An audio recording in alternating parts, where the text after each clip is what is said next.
Allez, salut à tous, c'est Matt, on se retrouve aujourd'hui pour notre vidéo du jour, j'espère que vous allez bien. Beaucoup de choses à dire, le marché change un petit peu de phase, on le voit avec Constat qui troll un petit peu en changeant le logo de Bitcoin en mettant un ours qui pleure. On sent qu'on change un petit peu de phase niveau ressenti des gens, on passe un petit peu plus dans l'euphorie. Alors on est vraiment dans le tout début de l'euphorie, franchement c'est vraiment tranquille. On le voit d'ailleurs hein, avec notamment les fundings qui explosent pas mal, on y reviendra tout à l'heure. Mais voilà, attention avec le marché. C'est vrai que j'ai ressorti 2-3 mecs qui circulaient dans l'école. Enfin, sur le Discord, je vous remonte ça en plus gros. C'est assez drôle. Euh, c'est un bon indicateur pour voir que le marché est quand même bien chargé. Je reste haussier, j'ouvrirai jamais de short sur un marché comme ça. En tout cas, dans cette période-là, évidemment, sur des intras. Donc voilà, je voulais quand même vous en parler. Il risque d'y avoir pas mal de volatilité, si je dis pas de conneries. Puisque on va avoir les news là sur l'inflation qui vont tomber, je crois, dans la minute où ça c'est en train d'arriver. J'ai allé parce que j'ai l'indice allemand donc qui va forcément beaucoup plus réagir. Pour l'instant, Bitcoin n'a pas l'air de trop réagir. On est sur du 1 minute, il ne se passe pas grand chose, donc c'est une plutôt bonne chose. Mais voilà, je voulais quand même vous en parler. Bitcoin en H4, on ira voir vos alts. Hein. D'ailleurs, vous m'avez parlé du Swissborg, etc., qui était le Borg. Je ne savais pas qui c'était Rename, vous me l'avez tous dit. Donc merci à ça, n'hésitez pas à le faire de temps en temps. C'est important, je peux pas tout savoir. Voilà. Sur le H4, je vous avais dit hein, que j'étais très bullish la dernière fois, qu'on tienne ce niveau-là. Bon, malheureusement, on l'a un petit peu enfoncé pour tout repéter à la hausse derrière, donc c'est quand même une très bonne chose. On est très haut, on a dépassé les 70 000, on est même allé à 72 905 $, donc c'est quand même vraiment très bien. On voit qu'on ravale tout à la hausse, d'ailleurs, le récent mouvement, donc top. Bon, c'est normal, c'est les news, faut pas trop s'en faire, ça va monter, ça va descendre, on va laisser des mèches un petit peu de tous les côtés. Mais une fois que ça sera passé, je pense que il restera pas grand chose sur la charte. On a vu beaucoup plus hein, comme mouvement sur les news américaines sur Bitcoin. Donc pour l'instant, ça se passe plutôt bien. Je pensais qu'on aurait un plus gros mouvement, mais c'est pas le cas et c'est pas plus mal. Bref, en H4, on voit qu'on a une grosse consolidation. J'aime pas trop ça. Ça ressemble un petit peu à comment ça s'appelle un Bart pattern là pour ceux qui ont la ref, où en fait on a juste un gros range qui bouge vraiment pas, avec des mèches un petit peu partout et on va venir chercher des niveaux beaucoup plus bas. Je pense que c'est pas impossible qu'on revienne rechercher les 69 000 pour s'en servir comme support. Maintenant, je l'ai dit, le marché est vraiment très capé. Déjà capé parce qu'il vient de passer le silver en termes de market cap, ce qui est quand même pas mal. Le silver, c'est pas rien. Je vous en parlais quand on était entré dans le top 10, on est 8ème maintenant, c'est quand même pas rien. Bitcoin est donc à 1,4 trilliard de market cap, c'est absolument insane. Google est à 1.7, Amazon aussi, donc c'est pas si loin. Si ces deux-là range, voire dump un peu, et que Bitcoin continue sa montée, Bitcoin passe 6ème, concrètement. Je pense pas qu'il aille au-dessus, je pense pas qu'il atteigne le top 5 dans ce bull run. Ça me paraîtrait vraiment beaucoup. Mais voilà, il est quand même là. C'est énorme ce qu'il fait. Bitcoin n'est plus un petit joueur. Faut bien le comprendre, Bitcoin est vraiment un très gros asset. Moi, je me souviens quand je suis arrivé dans les cryptos, je crois pas qu'il n'était pas dans le top 100. Hein. Il n'y avait rien du tout à l'époque. Donc très bien de le voir ici. Il passe quand même le silver qui est quand même un gros poisson. Bon, il y a Google devant, mais il est pas si loin. Donc ça sera quand même quelque chose à surveiller, évidemment. Point que je voulais noter également, c'était le funding, j'en ai parlé tout à l'heure. Il y a beaucoup de gens qui sont vraiment à fond dans le marché. On voit, on avait atteint quasiment 0.1 de funding, donc les gens payent les gens qui sont à l'achat paieraient 0,1% de fees toutes les 8 heures. C'est absolument monumental, même si on dézoome, qu'on regarde dans l'hebdomadaire par exemple, et qu'au top du market on était bien au-delà, on a été à 0,12, mais là on est plus sur du 0,04. Bon, ça se met pas à jour parce que je suis en hebdo, et là c'est vraiment très rare qu'on soit sur ces niveaux-là, mais on est vraiment sur des niveaux extrêmement élevés, faut bien le comprendre. On le voit aussi au spread qui est très élevé, les gens sont quand même vachement orientés dans l'achat. Les gens sont prêts à acheter du Bitcoin beaucoup plus cher qu'il n'est en réalité juste pour être dedans. C'est ce que nous indique le funding, donc attention. On voit que c'est quand même... Alors, j'aime pas dire que c'est suracheté ou quoi, parce qu'en vrai, on peut... j'aime pas trop cette notion de suracheté, survendu, etc. Parce qu'en fait, on peut rester suracheté absolument longtemps. Et c'est ce qui drive aussi un marché haussier, aussi débile que le marché des cryptos. Donc attention à ça. Mais franchement, ouais, on est quand même vraiment bien capitalisé et bien orienté dans le funding. Je pense qu'on aurait besoin de nettoyer un petit peu tout ça. Je vais regarder justement sur les open interest pour avoir toutes les datas sur le global. On va se mettre en H4. On voit que sur l'open interest qu'on compte là de base, ça monte beaucoup. On voit que ça remonte quand même beaucoup hein, sur les deux. dans tous les cas. Donc on est vraiment très exposé, on est sur un ATH de position, il y a 50 milliards dans le marché de position actuellement. Donc il y a du monde à liquider, c'est ce que ça veut dire, est-ce que ce sera à la hausse ou à la baisse. C'est vrai que quand je vois le funding, j'ai pas envie de m'exposer à la hausse, ça c'est clair. Maintenant, c'est pas pour autant que j'irai prendre un short, ok. Faut bien comprendre que le marché est dans une tendance de fond qui est extrêmement haussière. Si je vois ma Bitcoin en daily, ça se voit. Pourquoi est-ce que ici on aurait un top et pas tous les autres jours. Honnêtement, dans un marché haussier, beaucoup font l'erreur et beaucoup perdent énormément d'argent, je vous l'ai déjà dit, parce qu'ils sont contrariens, parce qu'ils n'ont pas pu rentrer, donc ils doivent short pour que le marché tombe. C'est un peu comme ça qu'on fonctionne leur cerveau, ce qui est une grosse erreur. On a tous fait ces erreurs-là. Dans un marché haussier, dans une bulle, on ne short jamais. On cherche des entrées. Si effectivement on a un top ici, qu'on vient dump, qu'on vient rechercher les 60K ou même qu'on aille chercher pourquoi pas les 50K, ce sont des opportunités d'achat. Il faut chercher des opportunités d'achat et pas des opportunités de vente, parce que si tu cherches à vendre absolument tout, tu vas te faire fumer dans un marché comme ça, ok. Et c'est vrai que les fundings sont élevés. J'avais un site sur CoinGlass que j'ai pas regardé depuis longtemps, on ira voir aussi les heatmaps au niveau des niveaux de liquidation. On voit que les fundings sont très élevés sur vraiment toutes les cryptos. On n'a pas l'impression que c'est forcément beaucoup sur 30 jours, mais si je vous montre ça, je vais peut-être le zoomer encore un petit peu, voilà. Si on se met sur un an, vous allez comprendre qu'on est vraiment sur des excès énormes ici, ok. Vous voyez que tout le reste du temps, les fundings sont globalement plats. Là, on est vraiment sur des niveaux vraiment débiles, vraiment débiles. Si j'enlève une grosse partie, si je laisse que le surplus, on voit que ça arrivait de temps en temps sur certaines ALS qui pétaient, qui avaient un gros funding ou quoi. Là, il y a absolument tout le marché où le funding est vraiment énorme. Donc attention à ça. On est vraiment dans une phase où c'est pas pour autant qu'il y a un top, ok, je le redis, n'allez pas short ça, dans tous les cas, et même si effectivement on a un top ici, vous dites pas, ah putain j'ai raté le short, je le savais, parce qu'en fait, ce truc-là, vous l'aurez une fois sur 50 d'avoir le bon short dans une tendance fortement haussière, ou à l'inverse, d'avoir un bon achat dans un couteau qui tombe. Voyez ça plutôt comme une opportunité de rentrer, et pour l'instant, il n'y en a pas, on est extrêmement haut sur le marché. Voilà, on voit que sur la news, ça fait un peu n'importe quoi, ça monte, ça descend. Je voulais revenir sur Bitcoin. Et voilà, si on dump, c'est des opportunités d'achat. Sinon, il n'y a rien. Ça, il faut vraiment l'avoir en tête. C'est super important. Vraiment. Voilà. On va passer du coup aux alts. Je pense que j'ai fait le tour d'un peu tout ce que je voulais sur le Bitcoin. Je vous invite à rejoindre le lien dans la description qui est BingX pour acheter des cryptos si jamais vous n'avez pas d'exchange. En plus, il n'y a pas de KYC. Il y a eu un concours que j'ai fait sur mon compte Twitter pour offrir 200 balles.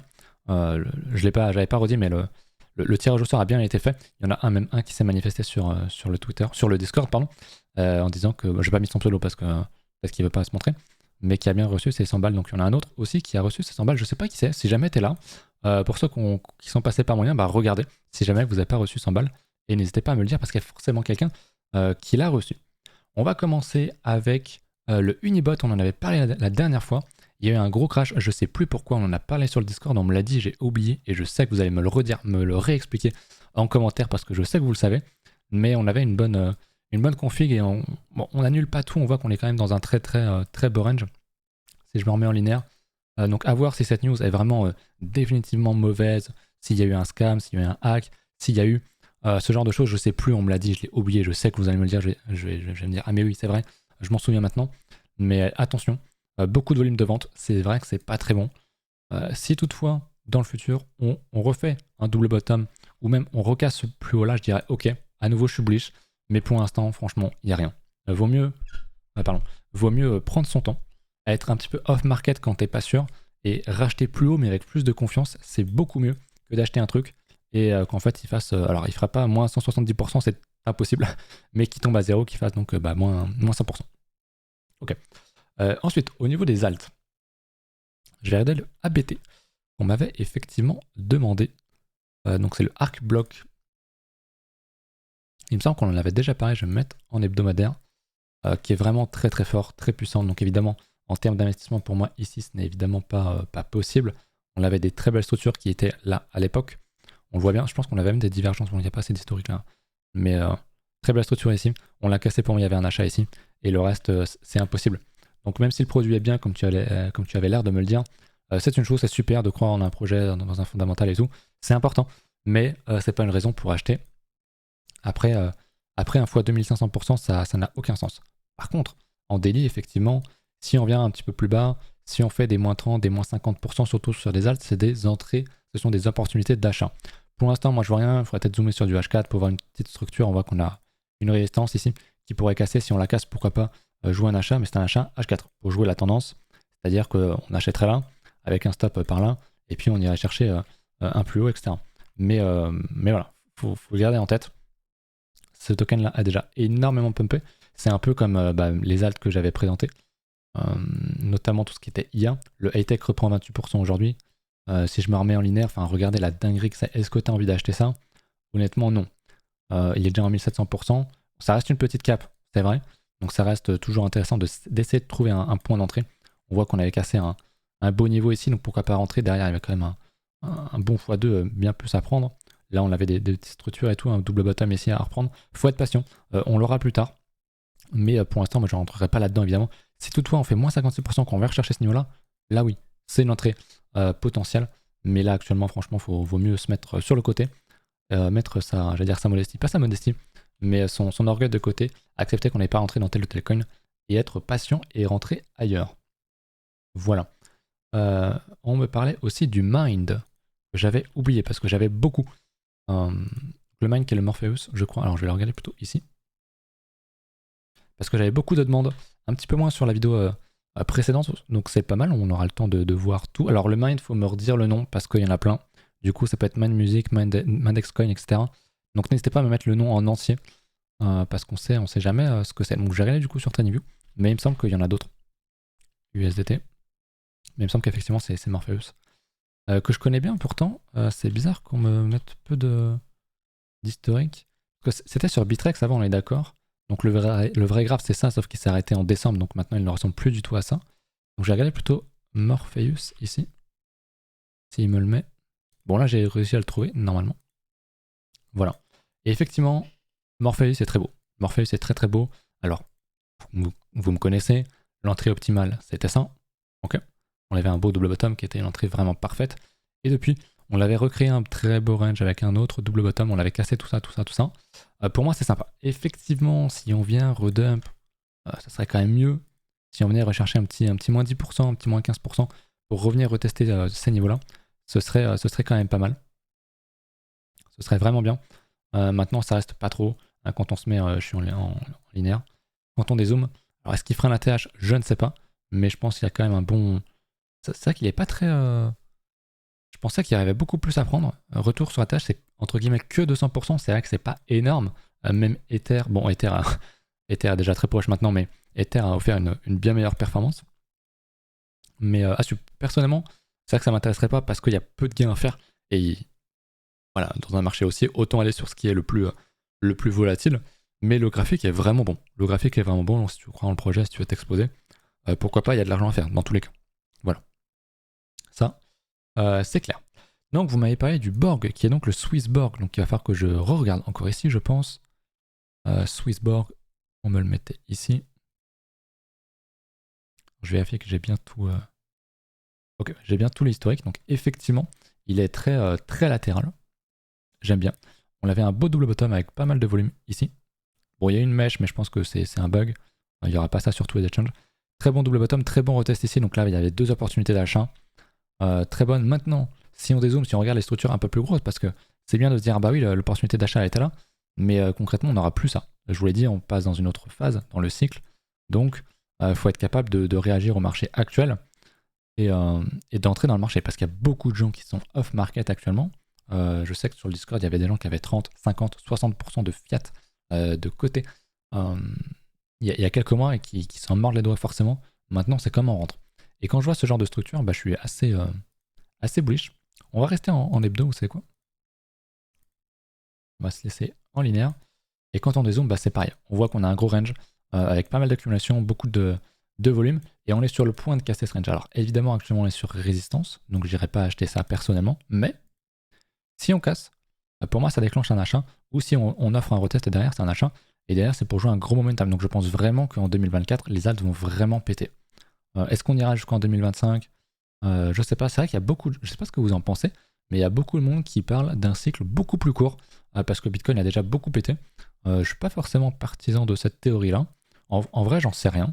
mais je pars pas avec cet a priori là ou quoi. Donc voilà, donc effectivement pour revenir sur le Swissborg, très intéressant, hein. Beaucoup plus que l'autre qui offre déjà sur un retour à TH 400, un peu plus de 400%. Donc je dis pas que c'est une target, que c'est là où on va aller, qu'on n'ira pas plus haut, pas plus bas ou quoi. Ça me sert juste de référentiel pour un petit peu comparer les performances entre chaque crypto. Donc très intéressant le Swissborg, effectivement, vous avez bien fait de m'en reparler. Vous étiez nombreux, donc grand merci là-dessus, honnêtement, vraiment merci. Ok, on me parle du MOG. Alors le MOG, je ne connais pas. Ça sent une toute petite alt qui est sur MEX, donc j'aime beaucoup, qui est donc très récente, j'imagine. Pareil, je vais quand même vérifier ailleurs pour être sûr qu'on n'ait pas plus d'historique, mais en général sur MEX, il y a absolument tout. Alors est-ce que c'est celui-là? Et il va falloir que je compare les prix. Non, c'est pas le même dans tous les cas, donc je pense que celui-là est le bon. Sur MEX, il y a tout, globalement, faut en être à peu près sûr. C'est parfait. Donc bon, en daily, on voit qu'on est dans une très belle tendance haussière. Pareil, pour rentrer maintenant, c'est compliqué. Il faut voir le market cap, hein, quel est ce market cap de cette alt présente. Si c'est de l'IA, si c'est un truc qui est vraiment très hypé, et que c'est un truc qui a moins de 30 millions, je pourrais rentrer market ici, si vraiment je voulais m'exposer. Mais j'aimerais bien qu'on prenne un petit moins 50, un petit moins 60%, c'est largement possible. Alors peut-être que le marché ne va pas nous l'offrir, mais si tu achètes ici et qu'on tape à moins 50%, tu auras un petit peu les boules. Donc moi je préférais attendre qu'on reteste des niveaux. C'est très volatile, hein. Ce petit mouvement-là, c'est déjà moins 30%, donc c'est déjà quand même quelque chose. Et j'aimerais attendre qu'on ait une structure ou un retest d'un niveau en H4. Si on fait une structure un peu plus bas, par ici, bah ok, je le prendrai. Je commencerai un DCA, et puis si vraiment je suis vraiment intéressé et qu'on vient retaper des niveaux beaucoup plus bas, et bah vas-y, je remettrai une cartouche. Mais c'est vrai que c'est compliqué parce qu'il y a vraiment très peu d'historique. Donc intéressant parce que c'est des petites capes, et je le redis, pour moi, pour faire un max de thunes sur ce marché de Goldman, il faut vraiment s'orienter sur les petites capes. Je comprends que c'est un risque énorme et que tout le monde ne peut pas accepter ça. Il y a beaucoup de gens qui sont très bien avec leur Bitcoin, avec leur Ethereum, etc. Et c'est très bien. Mais si vous cherchez la perf, ou même si vous avez si vous avez beaucoup de Bitcoin, beaucoup d'Ether, ça vous coûte pas grand-chose de mettre 10% et de les répartir sur 10 alts très, très peu capitalisés qui ont un gros potentiel, à mon avis. Voilà. On parlait du Unibot, mais du coup, c'était avant qu'il dump, j'imagine. Alors, je vais pas tout revoir parce que c'est vrai qu'il commence à y en avoir quand même pas mal. Mais on parle du CRV, bah, j'ai dans ma liste le CRV en fait, tout simplement. Je l'ai pas dans ma liste, je l'ai dans la liste de l'école, mais je l'ai pas ici, je crois. Ah si, je l'ai là, parce que c'était une ancienne position, je crois. Le CRV qui valide, hein, un très gros double bottom. On avait un petit ici qu'on a acheté dans l'école avec notamment du levier. Et là, on en refait un plus gros, comme ceci. Donc ça, c'est pour moi, c'est vraiment extrêmement, extrêmement bull. C'est de la DeFi, c'est un peu une hype passée. On est d'accord là-dessus. Donc c'est pas quelque chose que personnellement je privilégierais. Mais on a une très belle structure, une double structure dans un range en plus qui n'a pas encore explosé. On est vraiment mid-range. Donc pour moi, c'est vraiment une des plus belles structures actuellement, le CRV. C'est totalement quelque chose sur lequel je pourrais rentrer si jamais je le voulais. C'est pas le cas parce que je suis déjà full marché. Mais très très beau, vraiment très très beau. Et c'est pareil, lui, hein, beaucoup plus volatile. Si on compare à la TH, il y a 700% parce que tout simplement, il n'est pas déjà sur sa borne haute de son gros range, sinon il serait à 300-400 comme les autres. Donc c'est pour ça que je le trouve plus intéressant que certains autres. Le CRV, c'est validé. Vraiment, j'aime beaucoup. J'aime beaucoup, j'aime beaucoup. Le Kava, on doit l'avoir sur Binance? Oui, bien sûr. Le Kava, ouais, j'avais tracé ça, je sais pas, il y a combien de temps. On avait bien fait une belle cassure par le bas, bref, on s'en fout. Là, c'est un peu pareil, on a un beau range, aussi comme honnêtement sur beaucoup d'alts. On a un bon niveau ici. Je mettrai un bon niveau en tant que support ici. Et là, c'est pareil. On a une structure aussi, vous allez me dire, ici. Je suis moins fan. Après, on l'a mid-range, donc c'est encore moins intéressant. Mais ça reste OK. On a une belle structure, on est dans le range. Et pour moi, tout ce qui en fait n'a pas encore explosé dans le range, si vous y croyez, si c'est pas un scam, si c'est voilà, c'est un projet qui vous intéresse, tout ce qui est maintenant dans ces ranges-là, le plus bas possible, ça s'achète. Alors, on évite d'acheter quand même trop dans la zone de résistance parce que à tout moment, on rejette. On fait un moins 50%, c'est largement possible sur beaucoup d'alts. Gardez ça en tête. Mais effectivement, le Kava est intéressant de ce point de vue-là, en pré-shotant le bull run sur les alts, parce que tout ça, on va complètement l'exploser et on aura dans le futur probablement un gros mouvement comme ça dans le futur. Donc autant essayer de s'exposer le plus tôt possible. Si maintenant vous étiez un petit peu retardataire, que vous arrivez un petit peu tard dans le marché, pourquoi pas. Très clairement, ça c'est quelque chose qui pourrait fortement m'intéresser aussi. Il n'y en a plus beaucoup des altes comme ça. Bon là, elle commence à être un peu plus haute que le CRV. Le CRV est vraiment à part, j'ai envie de dire. On va regarder bien sûr le UOS qui est le Ultra. Lui c'est pareil. On avait une très belle structure ici. On a cassé, on reteste. Et on rattaque le haut du range. Donc on est un peu trop haut pour moi. Mais c'est vrai que derrière, si tu y crois, s'il y a un gros bull run, comme on s'y attend tous, il y a une grosse perf à faire vraiment. Mais c'est pas idéal parce qu'on est quand même sur. On voit qu'on a méché quasiment sur le niveau de résistance. Donc moi c'est vrai que c'est pas quelque chose qui m'intéresse énormément, c'est un peu trop. Le meilleur qu'on ait vu pour l'instant, le meilleur exemple, c'est CRV. J'espère que vous avez compris pourquoi. Hein. C'est que vraiment on était très bas dans le range. On a une structure vraiment très basse qu'on vient de valider et tout. Alors que les autres sont déjà vraiment sur la borne haute du range. Ce qui est moins bon en termes de perspective, à mon sens. Voilà. Alors on remarque qu'il me parle du Hawkeye. C'est très intéressant que tu me parles du Hawkeye. On va aller regarder ça. Parce que je crois qu'il est là aussi. Je trouve ultra bizarre la charte, tu es dessus. Es-tu dessus? Oui, je suis dessus. Évidemment, je suis dessus. C'est même un truc que j'ai évoqué dans l'école, d'ailleurs, je vous le dis. Pourquoi? Parce que c'est une toute petite cape. On va regarder ici. Ok. Alors, je suis désolé pour le blanc. À chaque fois, il me refout tout en blanc. Je sais même plus où c'est là. Hop. Ok, c'est donc de l'IA. Capitalisation boursière 1,6 million. C'est peanuts. Le risque est énorme, évidemment, parce que ça peut tomber à zéro, parce que le projet peut foirer, mais toute petite cap, ce que je vous disais tout à l'heure, faut savoir se comporter comme un singe, mais de manière intelligente dans un marché, dans le marché crypto, en suivant la tendance. Et aussi, et surtout, c'est de l'IA. Donc c'est pour ça que perso, j'ai mis une bille, et que je vais sans doute en remettre une petite, parce qu'on a en hebdomadaire quelque chose de très rare sur une petite capitalisation comme ça, et qui est de l'IA, c'est qu'on a un range. On a vraiment un range. Donc il n'est pas encore déjà parti sur la Lune, sur des astres lointains, où on prendrait un énorme risque à acheter après un x15. Là on est sur un beau range, on est sur un beau double bottom qui pourrait arriver comme ceci si on valide tout ça. On pourrait même en refaire un plus petit comme ça. Donc très clairement, si on casse ça, pour moi c'est un signal d'achat. Moi je préfère acheter un petit peu avant parce que j'ai une aversion au risque, je vous ai déjà dit, que je maîtrise très bien, etc. Mais effectivement, j'aime beaucoup ce que je vois ici. Donc très volatile. Hein. Moi j'avais passé mon premier achat ici, on l'a fait moins 50%. Juste ça, c'est moins 50%. C'est une toute petite cap. Il faut prendre en compte ce risque-là. Après, on est en début de marché, on est en début de bull run, c'est pour ça que je me permets de faire ce genre de choses, évidemment. Ça, très clairement, je n'achèterais pas si on était déjà, si le Total 3 était déjà dans une phase énorme d'expansion. Là, ce n'est pas le cas. Donc je suis vraiment enjoué de reposer une bille là-dessus. Après voilà, je vais pas, c'est pas une grosse cap, enfin c'est pas un gros bag pardon dans mon portfolio. Si ça tombe à zéro, ça tombe à zéro et tant pis. J'ai d'autres alts comme ça, j'ai d'autres pépites comme ça, elles feront x10, x100 et ça rattrapera largement le Hawkeye si toutefois il tombe à zéro. Donc voilà, effectivement très bonne. Pour moi c'est une des pépites que j'ai et je vais remettre un petit 1000 balles ou un petit 2000 balles dessus prochainement sans aucun souci. D'ailleurs, je vois qu'on me met le MOG ici. Alors, est-ce que c'était le même graphique? Ouais, c'est le même graphique, je crois. Donc, pas de souci là-dessus. Voilà un petit peu pour les alts qu'on devait voir absolument. Je vous l'aurais dit, hein, et je veux vraiment forcer là-dessus, mais l'IA, les amis, l'IA, c'est ce qui pète le plus. Alors, c'est très compliqué parce qu'aujourd'hui, il y en a beaucoup qui ont pété.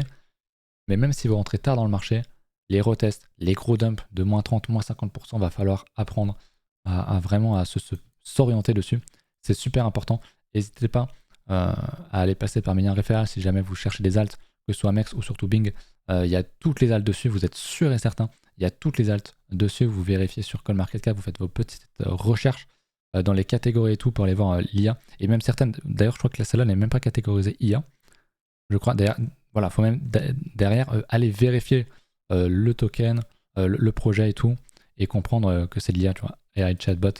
Donc faut vérifier, ça c'est vraiment des toutes petites capes où il n'y a pas des fois toutes les infos sur que ce soit CoinGecko ou CoinMarketCap qui importe. Donc ouais, il y a un travail à faire maintenant, et je pense qu'il sera vraiment rémunérateur dans un futur le plus proche possible, on espère, évidemment. Je regarde un petit peu le reste de mes alts. On a le Chi qui repump pas mal. Bon, c'est pas de l'IA, c'est du RWA. Moi, j'y crois beaucoup aussi, vous le savez. Donc c'est pour ça que je suis pas mal orienté là-dedans. Et puis on avait une autre alt que je voulais vous montrer. Hop, c'était le DIA. Le DIA, en mensuel. Bon, moi je suis déjà rentré il y a longtemps, j'en avais parlé à l'école à l'époque. Là on avait une très belle structure, on était rentré ici. Moi je suis rentré en levier un petit peu après, donc je suis vraiment très content de ça. Mais en mensuel, alors je vais revenir en hebdo pour dégager un petit peu ça. On avait un falling wedge, c'était super. Hop. On voit bien qu'on avait un support ici, qu'on avait pas mal enfoncé, du coup on avait fait un petit support ici. Bref, on a un gros range ici. On pourrait même le voir en mensuel du coup.